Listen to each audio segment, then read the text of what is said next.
بسم اللہ الرحمن الرحیم۔ السلام علیکم ورحمۃ اللہ وبرکاتہ۔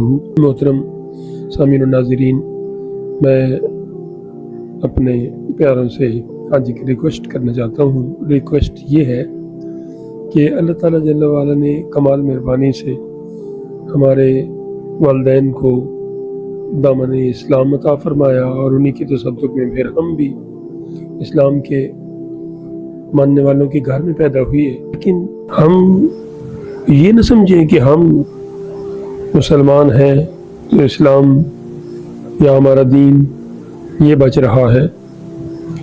ایسی سوچ ابتدائی اسلام میں ایک قبیلے نے اختیار کی تھی، تو سورہ الحجرات کے آخر میں اللہ تعالیٰ جل وعلا نے سے ببانگ دہل فرمایا تھا کہ یمنون علیک ان اسلموا قل لا تمنوا علی اسلامکم بل اللہ یمن علیکم ان ہداکم للایمان ان کنتم صادقین، کہ تم کیا کہہ رہے ہو کہ تم اسلام لا کے اسلام پر یہ احسان کر رہے ہو کہ اسلام کا جو پودا ہے یہ ابھی ہچکولے کھا رہا تھا موسم کی تغیرات کی وجہ سے، اور پھر تم نے آ کے اس کو سنبھالا دیا، اس کو سینچا اور اس کو پانی دیا۔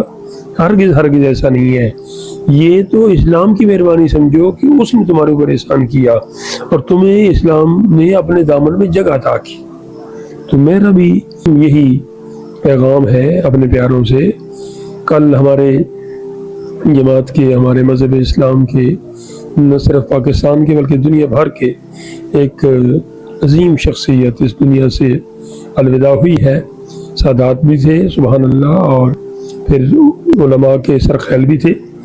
اللہ اکبر، اللہ تعالیٰ ان کی مغفرت فرمائے۔ میری مراد مسلم امت فخر السادات سید السادات ابو الخیر سید محمد حسین الدین شاہ سلطان پوری رحمۃ اللہ تعالیٰ علیہ ہیں۔ آپ کی میں ایسے تھوڑا اسٹڈی کر رہا تھا تو آپ کا ایک بیان میرے سامنے آیا جو آج میں یہاں کوٹ کرنا بہت ضروری سمجھتا ہوں، میری بات کو وہ تقویت دے گا۔ میرے پورے خاندان میں کوئی بھی بالغ بچہ بچی ایسا نہیں کہ جو جاہل ہو۔ کیا مطلب ہے؟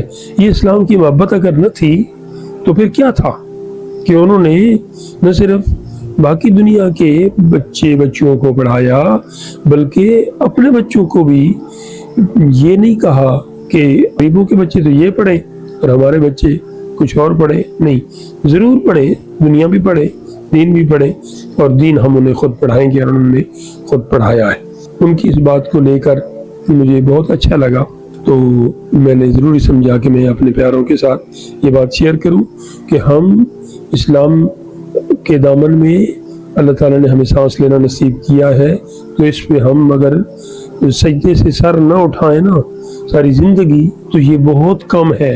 یہ اللہ تعالیٰ کی خاص مہربانی ہے۔ یہ ان لوگوں سے پوچھیں کہ جو ساری زندگی غیر مسلموں کے گھر میں جنہوں نے گزاری اور پھر بہت تکالیف کے بعد اور بہت لمبی تحقیق کے بعد ان کو اسلام نصیب ہوا ہے، یا اسلام لانے میں انہیں کتنی مشکلات پیش آئی ہیں۔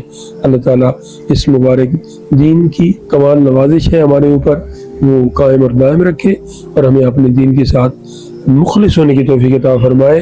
ایسا نہ ہو کہ ہمیں دیکھ کر لوگ دین سے برگشتہ ہوں، بلکہ ہم سے مل کر لوگ اس دین کی محبت اللہ تعالیٰ ان کے دل میں ڈالے۔ والسلام علیکم۔